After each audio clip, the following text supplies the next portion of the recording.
What's good, everyone? Welcome back to the channel. Today we're diving into some wild GTA story myths that have been floating around the community for years.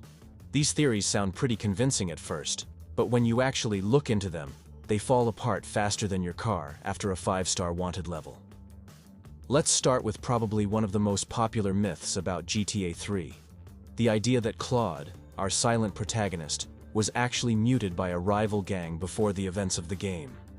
The theory goes that Claude's silence throughout the entire game isn't just a design choice, but actually has this dark backstory where some enemies cut out his tongue or damaged his vocal cords as revenge. Sounds pretty hardcore, right? And honestly, it would fit the brutal world of Liberty City perfectly. But here's the thing. This is completely made up. There's literally zero confirmation from Rockstar that Claude's silence has any in-universe explanation at all. No developer interviews, no hidden audio files, no concept art, nothing. The real reason Claude doesn't speak is way more boring and practical. Back in 2001 when GTA 3 dropped, having silent protagonists was actually super common in gaming. Think about Gordon Freeman from Half-Life, Link from Zelda, or basically any character from that era. It wasn't some deep narrative choice, it was just how games were made back then. Studios were working with limited budgets, smaller voice acting pools, and honestly, a lot of developers thought silent protagonists helped with player immersion. The idea was that if the character doesn't talk, players can project themselves onto them easier. Plus, recording dialogue for every possible situation would have been a nightmare with the technology they had. So yeah, Claude's silence is just a product of its time, not some tragic backstory that the community cooked up years later. Moving on to San Andreas, we've got another myth that absolutely refuses to die. The idea that Ryder was actually innocent and got manipulated into betraying CJ and Grove Street. This one really gets people heated because Ryder was genuinely likable in the early game. He had that funny, chaotic energy, and his friendship with CJ seemed pretty solid at first. So when the betrayal hits, a lot of fans were like, nah, there's gotta be more to this story. They theorized that maybe CRASH blackmailed him, or Big Smoke manipulated him, or he was just too high to understand what he was doing. But honestly, this is just copium. The game actually makes it pretty clear that Ryder's betrayal wasn't some tragic manipulation. Dude genuinely wanted to sell out Grove Street for his own benefit.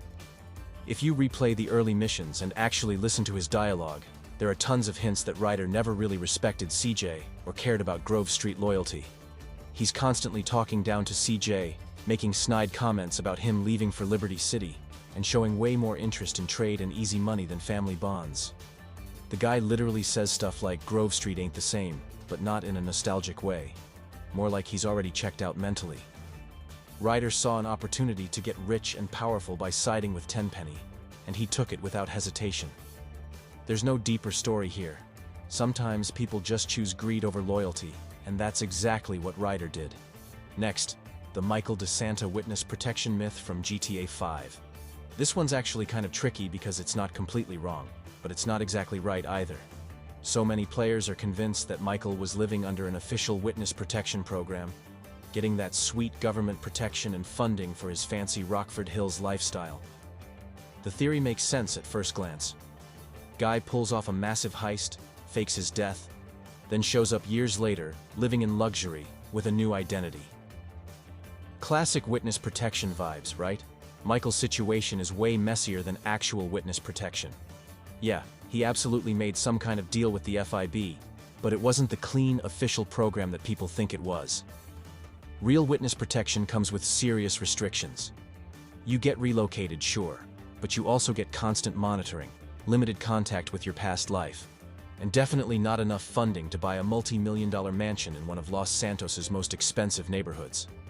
The government isn't just handing out blank checks so you can live like a retired movie producer. What Michael actually did was more like a sketchy under-the-table arrangement with Agent Dave Norton. It was this weird, unofficial deal where Michael would give up information about his criminal contacts in exchange for being left alone to enjoy his stolen money. That's why his life is so unstable. He's not actually protected by any official program. He's just some guy who made a deal with one corrupt agent, and that deal could fall apart at any moment. That's literally what happens in the game when other FIB agents start circling around him. If he was in real witness protection, there would be proper protocols and backup plans. Instead, Michael's whole situation is held together by Dave Norton's word, and some loose agreements that nobody else in the government really knows about. It's more like organized crime cooperation than actual witness protection, which explains why his life gets chaotic so quickly when things start unraveling. Alright, here's another big one that gets the community arguing. The myth that Michael's original plan during the Ludendorff prologue was to betray and kill Trevor, but things went wrong and Brad died instead. This theory suggests that Michael specifically set up Trevor to get shot by the sniper, painting Michael as this calculating mastermind who was ready to eliminate his partner from day one. People love this theory because it makes the betrayal seem more personal and dramatic, like Michael was playing 4D chess the whole time. The problem is, this completely misunderstands how the whole setup actually worked. Brad was always the primary target, not some accidental casualty.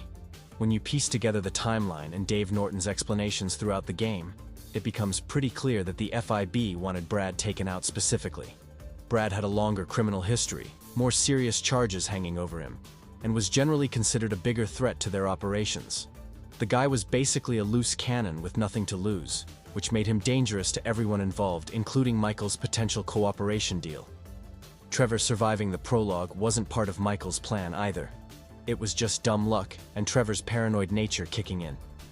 Remember, Trevor immediately sensed something was wrong during the job and started acting erratic, which probably saved his life. If Michael really wanted Trevor dead, he had plenty of opportunities before and during the heist to make that happen. Instead, what we see is Michael making a strategic choice to work with the FIB, knowing that Brad was going to be eliminated as part of the deal, but not specifically targeting Trevor for death. The real tragedy of the prologue isn't that Michael tried to kill Trevor and failed. It's that Michael was willing to sacrifice Brad to secure his own future, and Trevor just happened to escape a situation that was designed to clean up the FIB's problems. Michael's guilt throughout GTA 5 isn't about missing his target.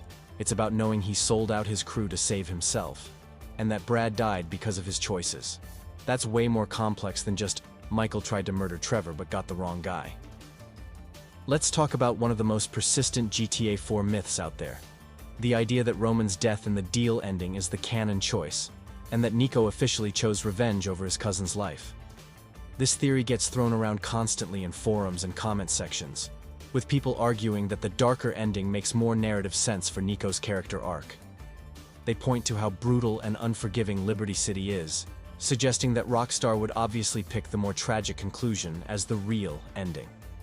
Here's the thing though, this myth got completely demolished when GTA 5 dropped. If you dig into the social media websites and background details in Los Santos, there are multiple references that basically confirm Roman survived the events of GTA 4. You can find traces of Roman being active on the in-game internet, running his taxi business, and generally living his best life in Liberty City. There are even some subtle references to him expanding his operations and doing well financially, which makes sense if you remember how optimistic and entrepreneurial Roman was throughout GTA 4.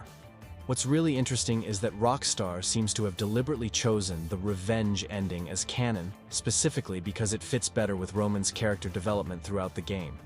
The whole point of Roman's arc was showing how immigrants can achieve their version of the American dream, despite all the obstacles. Having him survive and thrive makes his story feel complete, rather than just being a tragic sacrifice for Niko's personal vendetta. Plus, Roman's death would have fundamentally changed Niko's personality in ways that don't really align with how the GTA universe typically handles character continuity between games. The myth probably persists because the deal ending feels more cinematically dramatic and fits with GTA's generally cynical worldview. But when you actually look at the evidence from later games, it's pretty clear that Roman made it through alive and is probably still pestering Niko about going bowling somewhere in Liberty City. And we are done. Let me know in the comments which of the following myth you believed in. Anyways, subscribe to the channel and I'll see you in the next video.